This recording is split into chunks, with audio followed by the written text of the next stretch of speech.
पण आई समोर मेली, ज्या माणसानं आयुष्यात पहिल्यांदा आईला गमावलं. आता दूध दुभत्याचा प्रश्न निर्माण झाला.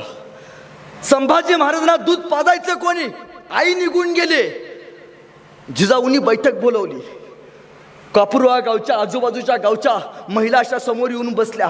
जिजाऊ उठल्या आणि जिजाऊ एका क्षणात म्हणाल्या, या माझ्या नातवाला, शिवाजी राजांचा मुलगा शंभू राजा, या शंभू राजाला, शंभू बाळाला कोणीतरी दूध पाजेल का?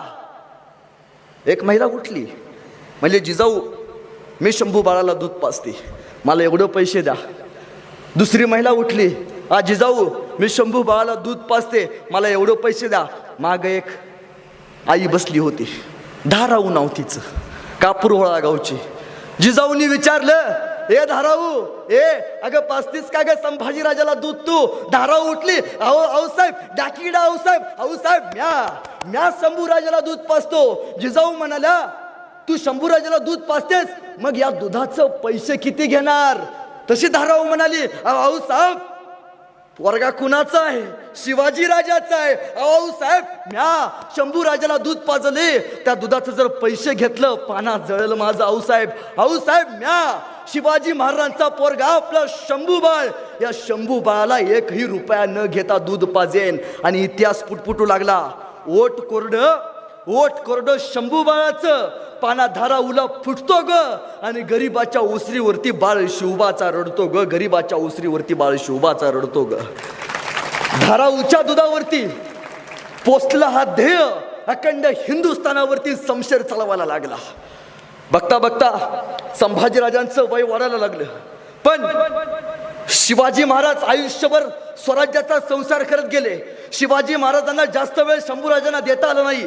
पण शंभूराजांना घडवलं पाहिजे. या स्वराज्याचा दुसरा युवराज आहे, तो युवराज कुठं डगमगता कामा नये, यासाठी कोणी शिकवायचं? मग समोर आला जिजाऊ. ज्या जिजाऊनं शिवाजी राजा घडवला, ज्या जिजाऊनं या हिंदुस्थानाला पहिलं स्वातंत्र्य दिलं, ज्या जिजाऊंनी पुण्यामध्ये सोन्याचा नांगर फिरवला, त्या जिजाऊ आल्या. जिजाऊ म्हणल्या, म्या शंभूराजाला शिकवते. आणि शंभूराजांच्या शिक्षणाचा सगळा खर्च जिजाऊंनी उचलला.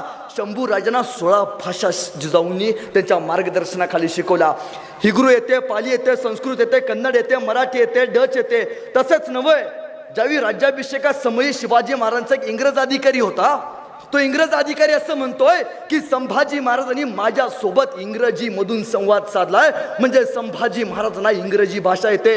1 नाही, 2 नाही, 3 नाही, 4 नाही, 5 नाही, 6 नाही, तब्बल 16 भाषा संभाजी महाराजांना येतात. 16 भाषांचं ज्ञान त्यावेळी संभाजी महाराजांना येत होतं. आज आमच्या पिढीला किती भाषा येतात?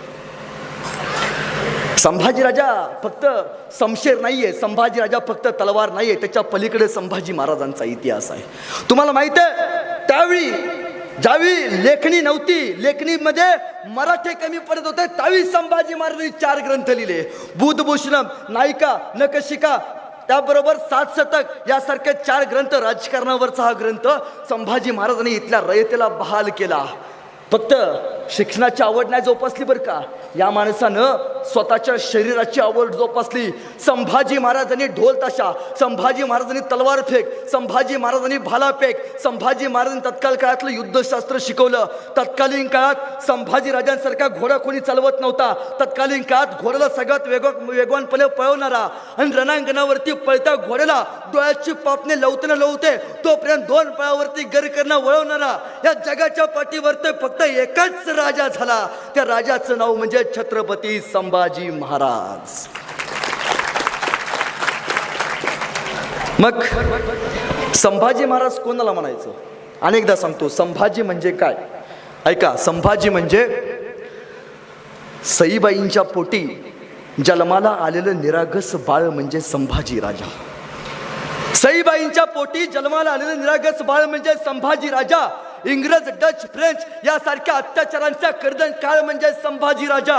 एकीकडे संयमाचा घाट म्हणजे संभाजी राजा, आणि सळसळत्या रक्ताची लाट म्हणजे संभाजी राजा. आम्हा मराठ्यांना आलेली जाग म्हणजे संभाजी राजा. आम्हा मराठ्यांना हिंदुत्वाची आलेली जाग म्हणजे संभाजी राजा. महाराष्ट्रातलं माणुसकी मोजण्याचं माप म्हणजे संभाजी राजा. तुमचा माझा आणि अखंड हिंदुस्थानाचा बाप म्हणजे संभाजीराजा. तुमचा आणि माझा आणि अखंड हिंदुस्थानाचा बाप म्हणजे संभाजीराजा.